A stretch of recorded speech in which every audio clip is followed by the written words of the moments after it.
May mga lumalabas ngayon na mga rumors. Napapalitan na raw ng Hiroshima Dragonflies ang kanilang coach to accommodate kay Soto. Well, totoo kaya ito? Yan ang ating pag-uusapan in this video. And this is Ginulat ang Mundo 2.0.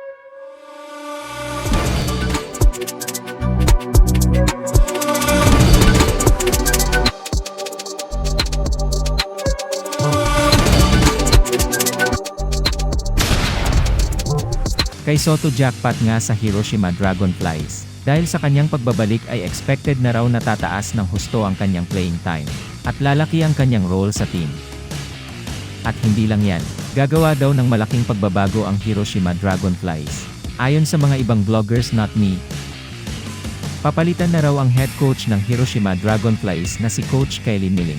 Dahil hindi raw fit ang kanyang sistema na small ball sa team, na mayroong maraming big man. Mayroon na kasi silang bagong big man na naturalized player.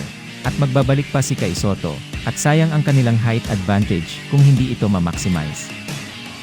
Kaya mayroon namang point kung ganon. Pero sa ngayon ay ito'y rumor pa lang, pero hindi ito malayong mangyayari. Jackpot talaga si Kai Soto dito sa Hiroshima Dragonflies, dahil pinahinga siya ng matagal. At the same time kukuha pa ang Hiroshima ng coach na bagay sa kanyang style of play. Yung tipong mapapakinabangan ang height advantage ng team.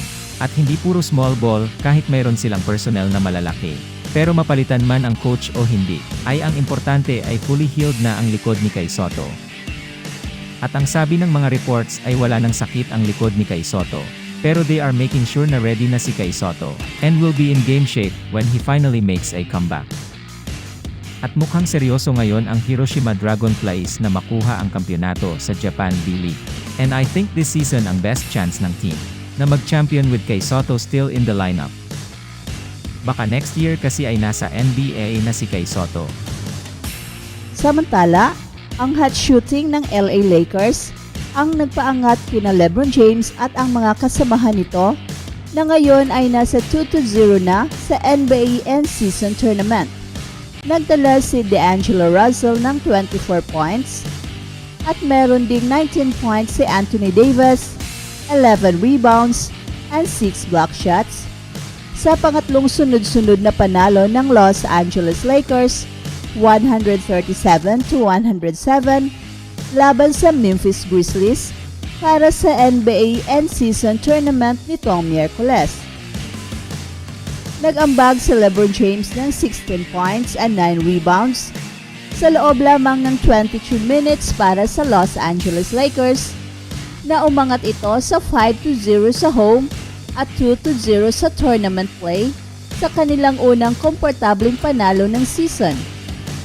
Nakakuha si D'Angelo Russell ng 6 of 22 three-pointers para sa Lakers at nagtala si Austin Reeves ng 16 points, 12 rebounds and 7 assists. At si Rui Hachimura naman ay nagtala ng 12 sa kanyang 23 points sa fourth quarter para sa Los Angeles Lakers na hindi pa nanalo ng laro ng higit sa 6 points bago magkaroon ng 31 points na abante laban sa short-handed na Grizzlies sa second half at komportableng nagtapos ng laro habang sina LeBron James, Anthony Davis at D'Angelo Russell ay hindi naglaro sa buong fourth quarter. Nagtala si Santi Aldama ng career high na 24 points para sa Memphis Grizzlies na nawala ng dalawang players dahil sa injury at hindi nagpatuloy ang kanilang tagumpay matapos ang kanilang surpresang panalo laban sa Los Angeles Clippers nitong linggo na dapat sana ang maging kanilang ikatlong panalo ng season.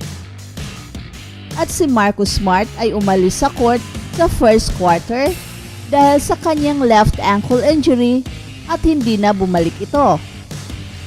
Ang veteranong guard ay nahirapang igalaw ang kanyang paa matapos sumabit sa paa ni Austin Reeves.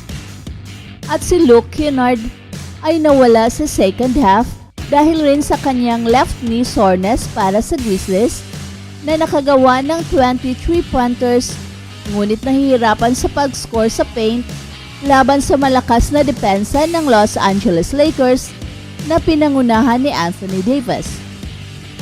Mainit ang labanan ng Lakers at ng Grizzlies at nakatanggap ang kuponan ng kabuuang 5 technical foul sa first quarter matapos nagkaroon ng alitan sa ilalim ng ring sina Anthony Davis at Santi Aldama.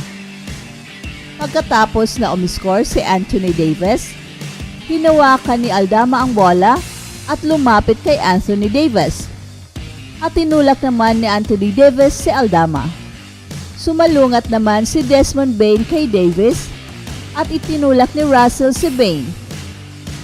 At tumanggap din ng technical foul si Memphis Grizzlies coach Taylor Jenkins. Pagkatapos, pinangunahan ng Los Angeles Lakers ang laro sa 74-51 sa halftime, ang kanilang pinakamataas na score sa first half ng season, kung saan nagtala si Anthony Davis ng 15 points and 8 rebounds. At bumalik naman si LeBron James matapos ang kanyang pagkawala sa kanilang laro kontra sa Portland Trail Blazers, kung saan nanalo sila para ipahinga nito ang kanyang injured shin.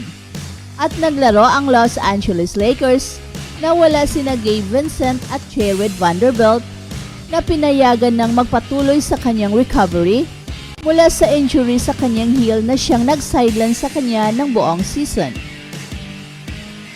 Ang Los Angeles Lakers ay nagpakita ng kanilang pinakamahusay na performance ng season sa kanilang 27-point na panalo laban sa Grizzlies. Bumalik si LeBron James para sa isang malakas na laro kung saan ang depensa ng koponan ay di matatawaran at nagtala ang Lakers ng 22 3-pointers na isang franchise record.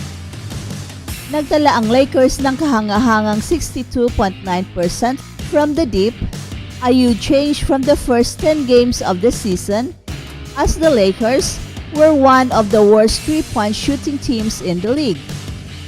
Gayunpaman, naniniwala pa rin si LeBron James na maganda ang mga tira na kanilang ginagawa. That's it for now, guys. Pero bago kami magtatapos, ay huwag kalimutan na huwag magpahuli sa mga pinakabago mga kwento at balita ng kasiyahan at tagumpay.